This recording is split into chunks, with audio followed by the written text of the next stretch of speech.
Hi all, Thursday, Radiotherapy day 9.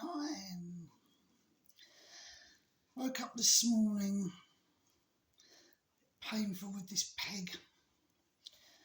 I was due a visit from the enteral feeding specialist nurse at 11 at home, which was great. So I took it easy for the morning and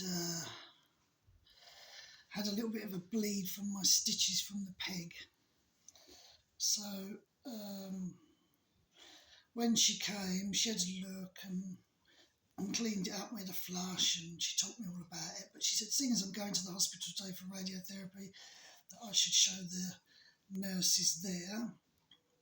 Anyway, I had a lovely visit from her, a really nice lady, taught me a lot about it. Took some painkillers and all the rest of it as usual. I have been really slack on my throat exercises this week because this, I have to say, the stomach peg has just sort of knocked me for six a bit. I underestimated how difficult it would be because I can't walk very fast because you can feel it pulling, and I certainly can't walk very far.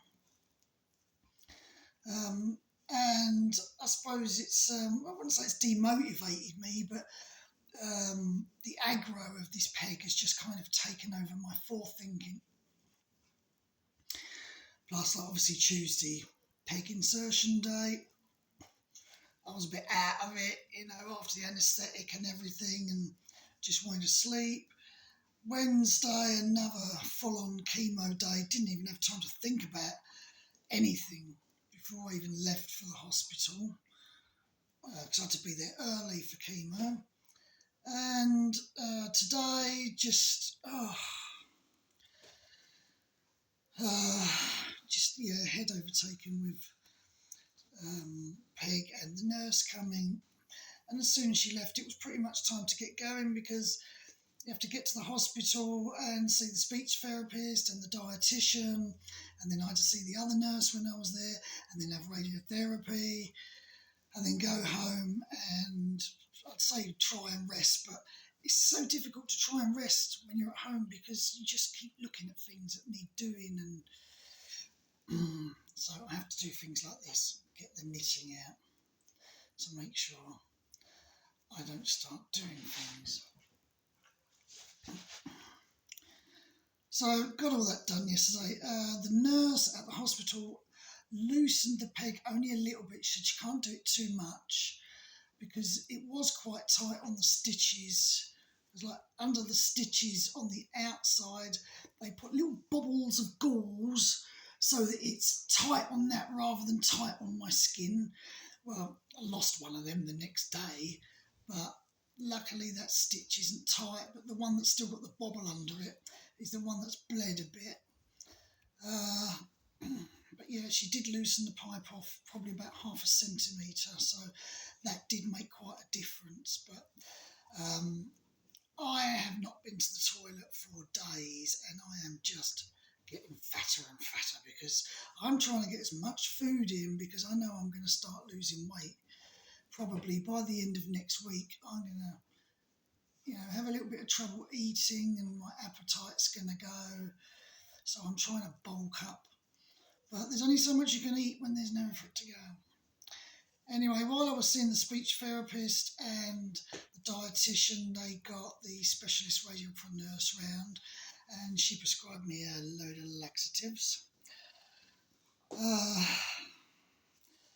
Then I had my radiotherapy, and then I went to the pharmacy, which is a long wait in the hospital, about 40 minutes, but got all my stuff.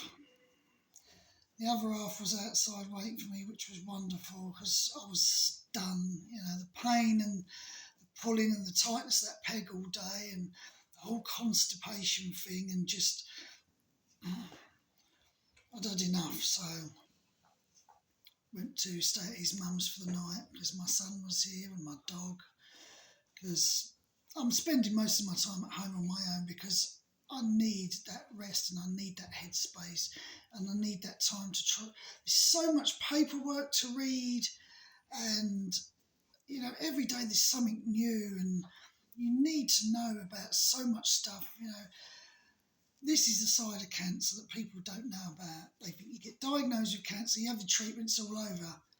My goodness me, it really is a full-time job, especially with throat cancer, because you're having radiotherapy.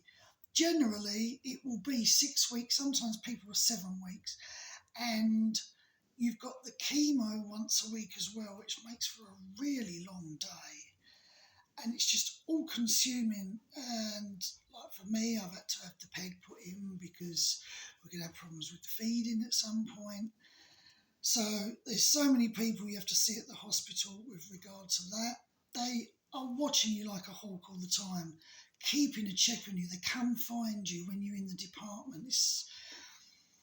It's so well run. It's quite unbelievable. And I now have a massive respect for any oncology services, Macmillan nurses, all these cancer affiliated charities and hospitals, healthcare, nurses, even down to the people that are delivering my feed tomorrow to my home. That's one less bit of pressure. It's really, really quite remarkable how much help you can get. So I'm still feeling very positive about the whole treatment business, obviously. But the last few days have been a bit hard because of the pain with all this peg stuff. I think I expect too much too soon, because I've always been a really good healer, and if I'm not up and out of bed the next day, then something must be wrong. But I do forget that I'm 49 years old, I'm not 20 as well.